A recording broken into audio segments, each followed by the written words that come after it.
As a wizard, would you want to create explosive elemental effects? Find out if the Evoker subclass is the right wizard for you! Fireball!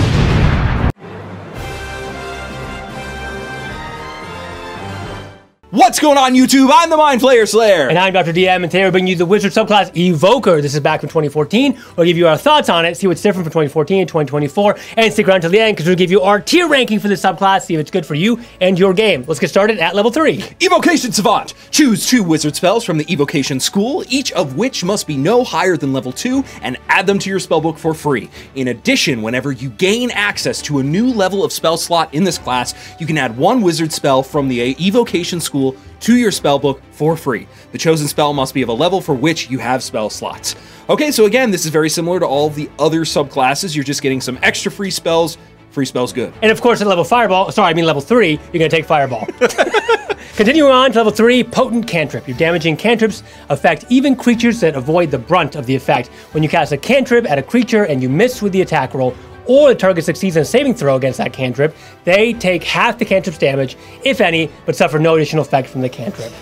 I see what they're going for with this, but again, you know, you're talking about a D10. You could roll a 1 or a 2, and so it's just not.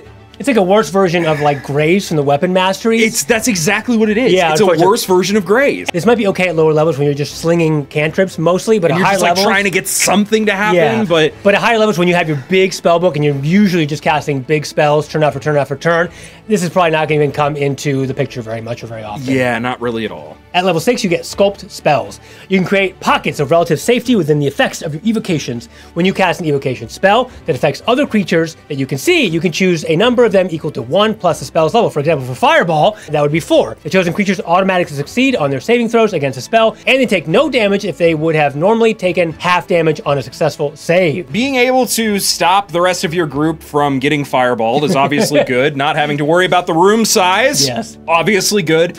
But a lot of times you can kind of move your fireball, especially if you're looking with battle maps, so that like just the corner of it hits the creatures and it doesn't affect your group. So sure, I mean, this is fine, but I think that there are a lot of ways to get around it in-game already. Mostly tactically or thinking with your team or even coordinating with your team, right? But I will say at higher levels, when you get bigger spells with even bigger radiuses, for example, like Circle of Death, which is like double the radius of Fireball, you might not be able to do that as effectively. So this can still come into the picture and be pretty darn useful, I think, especially if you're that blaster wizard and you just don't care who's in your party. Anyways, I start blasting!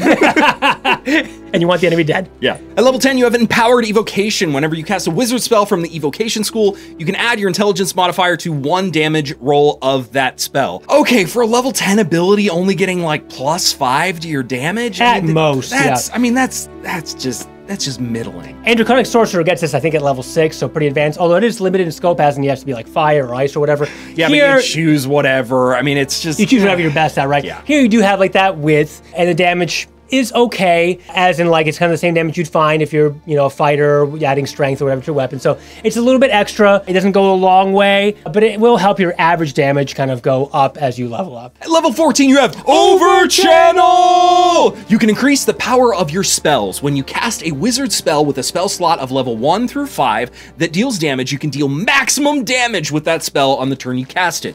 The first time you do so, you suffer no adverse effects. If you use this feature again before you finish a long rest, you can take 2d12 necrotic damage for each level of the spell slot immediately after you cast it. This damage does ignore your resistances and immunities though. And then each time you use this feature again before finishing a long rest, the necrotic damage per spell slot increases by 1d12. So if you're casting a fireball, you're gonna take 6d12, which actually might kill you, but still, I mean, getting the maximum damage from a spell is usually pretty high. Yeah. For example, a fireball can do up to 40 damage, even if you regularly probably just do like 20 or 25 on average.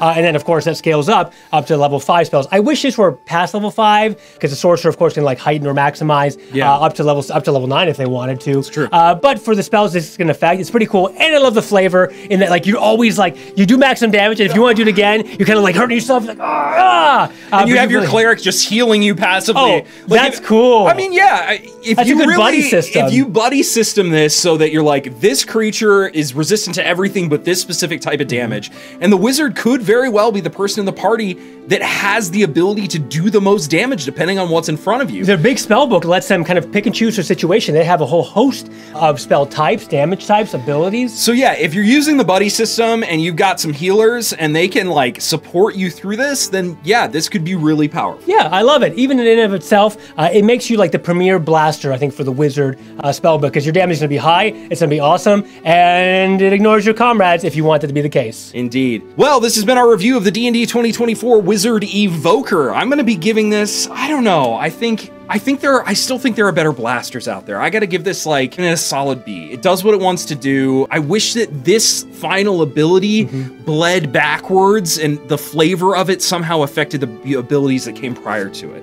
Right, because that's kind of the coolest part of it. Maybe like at first it's like a D12 or scales or something like that. Yeah. I personally love it because I love like blasting and throwing big damage out there. I'd want to see like where you can take this DPR wise. So I'm going to give this an A. Thank you so much for watching. If you've been enjoying this content, please remember to smite that like button, ring that notification bell, subscribe, and leave a comment down below. We love engaging with all of you in the comments. If you would like to support us more directly, you can go over to fanrolldice.com, where you can get various accoutrements, magical math rocks, and other shiny accessories. We have a partnership with them so that you can type in code GG10 at checkout, get 10% off your order, and we'll get a little bit of a kickback so we can continue leveling up this awesome content we bring to all of you amazing viewers. And you can also click the join button here on our YouTube homepage, become a member on our channel, become a Green Squire, Green Knight, Green Lord, get extra little benefits, and support us directly if you can. We would appreciate it. Otherwise, we still appreciate you. Wizard, I would hold the front line. I've got this! No, don't do it! I don't care how big the room is! I cast Fireball! Oh, I'm fine. And the monster's dead. High five, Wizard! I got you, bro!